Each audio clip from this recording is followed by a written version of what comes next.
Hello, you're welcome to Kigali, fondly referred to as the Singapore of Africa. This is the capital city of Rwanda. The Rwandan economy over the years has proven to be resilient and sustainable, and other African countries are looking up to Rwanda to copy from the Kigali experience. At a time when Africa has opened its frontiers to have one market of 1.3 billion customers, the people of Rwanda are looking forward to joining this market, and they are very encouraged by the policies put in place by the Rwandan government in order to ensure that they penetrate this market and make it beneficial for Kigali or for Rwanda and the entire continent. In this production that we are proposing to you, we are going to be bringing how Rwandans are developing their economy to ensure that the country becomes sustainable over the year.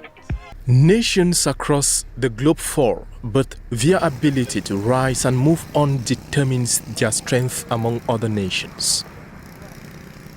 Rwanda has decided to turn over those nasty pages. The gory pages of April 1994, marked by a bloody genocide that claimed over 800,000 lives in just 100 days.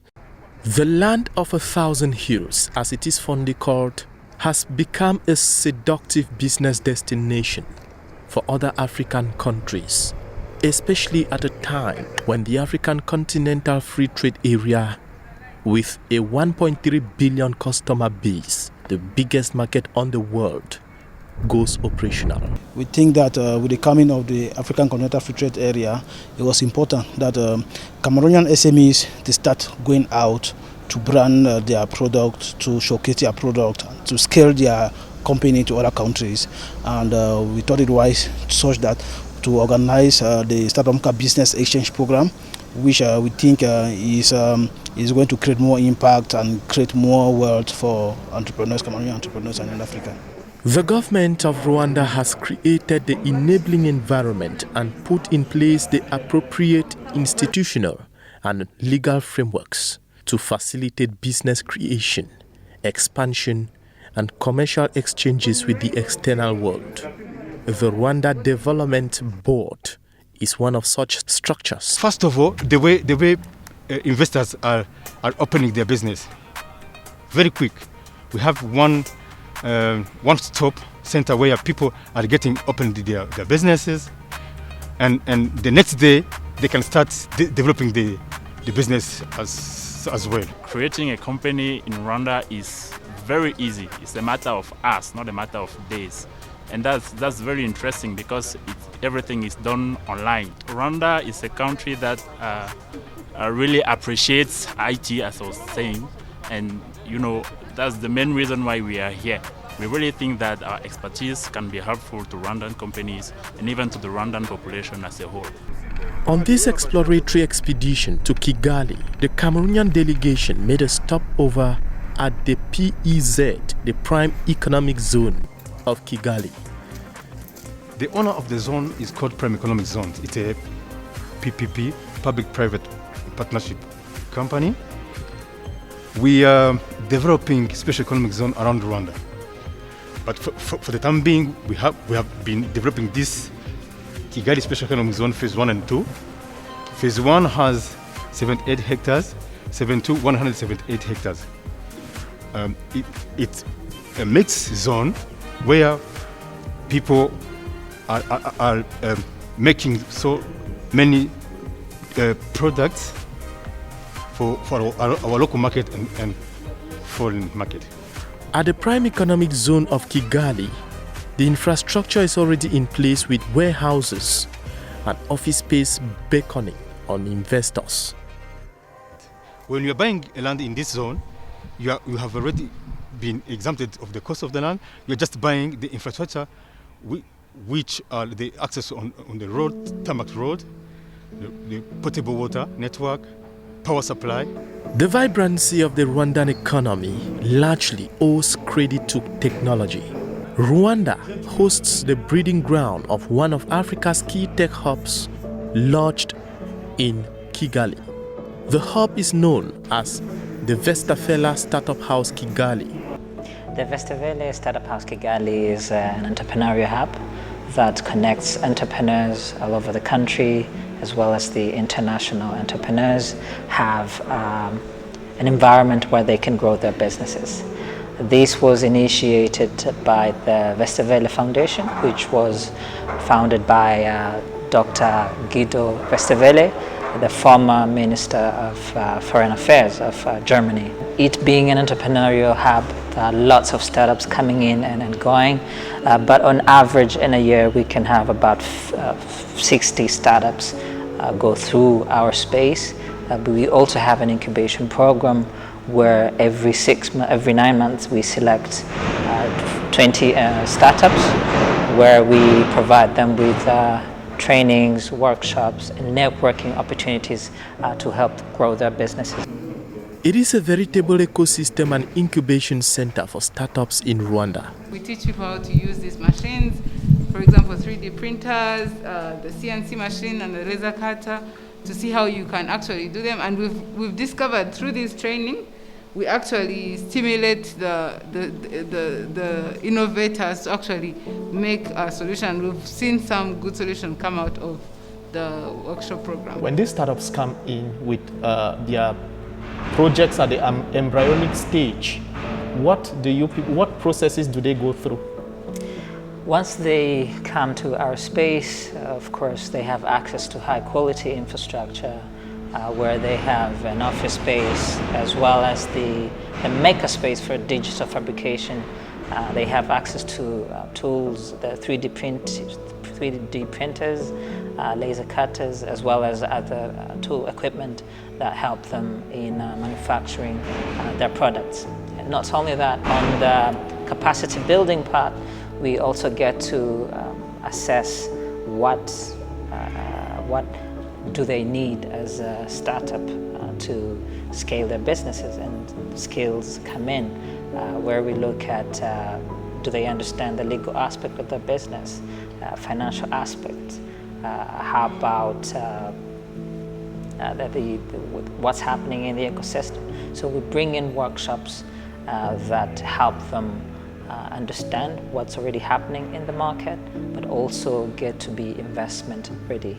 The Rwanda Stock Exchange, RSE, is one of the latest in the world and the continent. In just 10 years of existence, this financial market has been playing an instrumental role in galvanizing both large-scale and small-scale businesses to enlist on its role.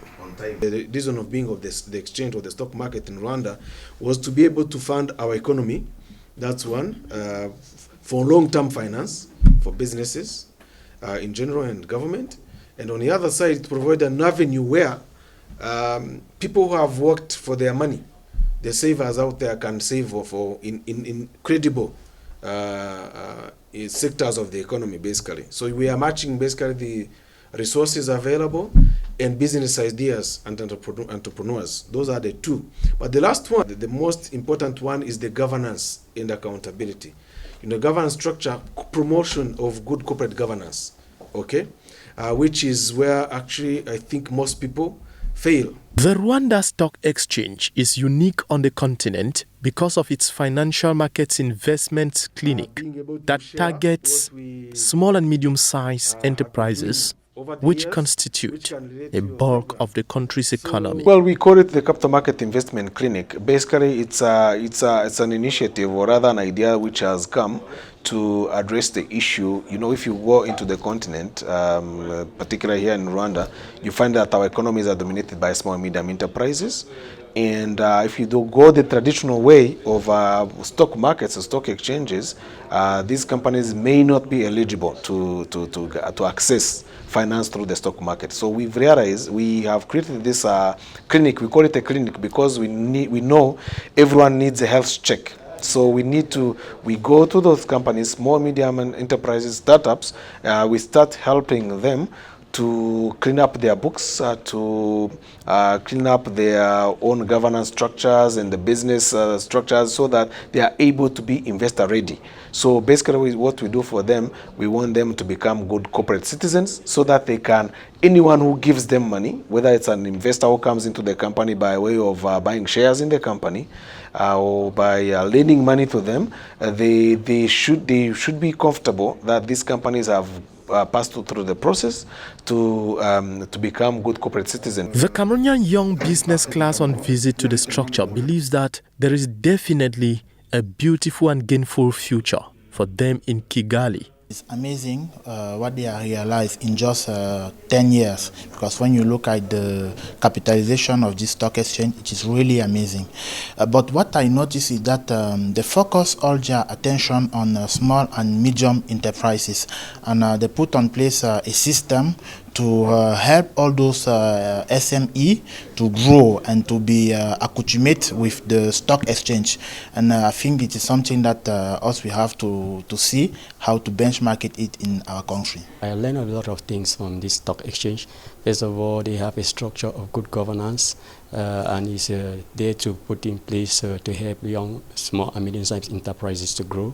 And one thing that really remarked me, first of all, is that you see the CEO is a young person, and which is trying everything to see that we foster economic development and foster many things to grow in Africa. As much as Africa is eager to see this advent of the African Continental Free Trade Area materialized, there is a big question about the willingness and readiness of member states of the African Union to open their arms and make this a reality. Rwandan officials affirm that their government has shown adequate political will to this common continental vision. Well, I think the first thing that Rwanda has done was to set up the right infrastructure, both in terms of the transportation infrastructure, the roads, but also a dynamic airport with an airline that is able to bring people from all over the continent.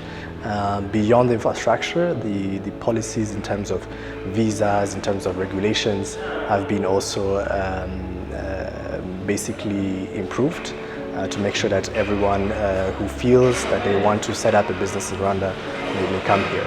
So on top of that, there's a number of initiatives meant to make it easy for businesses to access funding, to access the right pool of talents, but also the legal and financial management framework that has been adapted. We have opened up our skies, we have opened up our borders. Citizenship is being given to some people who may need it. Of course, our requirements are there for you to be a Rwandese in that regard, but Africans don't need a visa to come to Rwanda. We are ready. By this coin, Rwanda is setting an example to the other African countries that are still pulling their legs, especially nations that are still to ratify the free trade agreement for it to be applicable as desired by the continent's ruling body, the African Union.